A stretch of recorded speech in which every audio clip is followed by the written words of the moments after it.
बहुत समय पूर्व जब गुरुकुल शिक्षा की प्रणाली होती थी, तब हर बालक को अपने जीवन के 25 वर्ष गुरुकुल में बिताना पड़ता था। उस समय एक प्रचंड पंडित राधे गुप्त हुआ करते थे, जिनका गुरुकुल बहुत प्रसिद्ध था, जहां दूर दूर के राज्य के शिष्य शिक्षा प्राप्त करने आया करते थे। बात उन दिनों की है जब राधे गुप्त की उम्र ढलने लगी थी और उसकी पत्नी का देहांत हो चुका था। घर में विवाह योग्य एक कन्या थी। राधे गुप्त को हर समय उसकी चिंता सताती रहती थी। वह उसका विवाह एक योग्य व्यक्ति से करना चाहते थे, जिसके पास संपत्ति भले ना हो पर वह कर्मठ हो, जो किन्हीं भी परिस्थिति में उसकी बेटी को खुश रखे और उचित समय पर उचित निर्णय ले सके। एक दिन उनके मस्तिष्क में एक ख्याल आया और उन्होंने इस परेशानी का हल सोचा कि क्यों ना वो अपने खुद के शिष्यों में से ही योग्य वर की तलाश करे। उनसे बेहतर उनकी बेटी के लिए और क्या हो सकता है। इस कार्य के लिए उन्होंने बुद्धिमान की परीक्षा लेने का निर्णय लिया और सभी शिष्यों को एकत्र किया।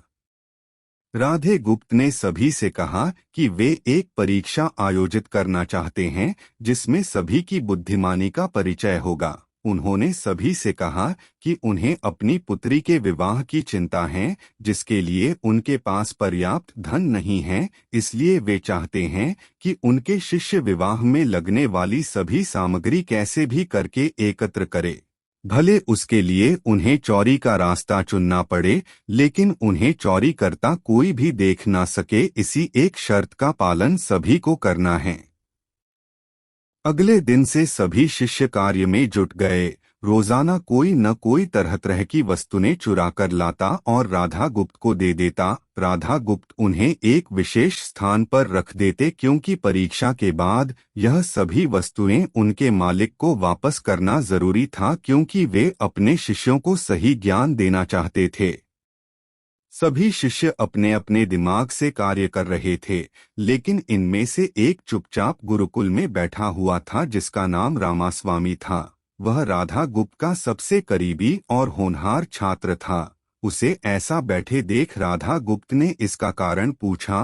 तब रामास्वामी ने बताया कि आपने परीक्षा की शर्त के रूप में कहा था कि चोरी करते वक्त इसे कोई ना देख सके।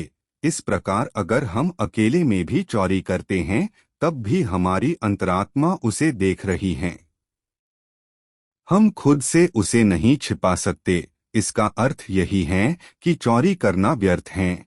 उसकी यह बात सुन राधा गुप्त के चेहरे पर खुशी छा जाती है। वे उसी वक्त सभी को एकत्र करते हैं और पूछते हैं कि आप सब ने जो चोरी की, क्या उसे किसी ने देखा?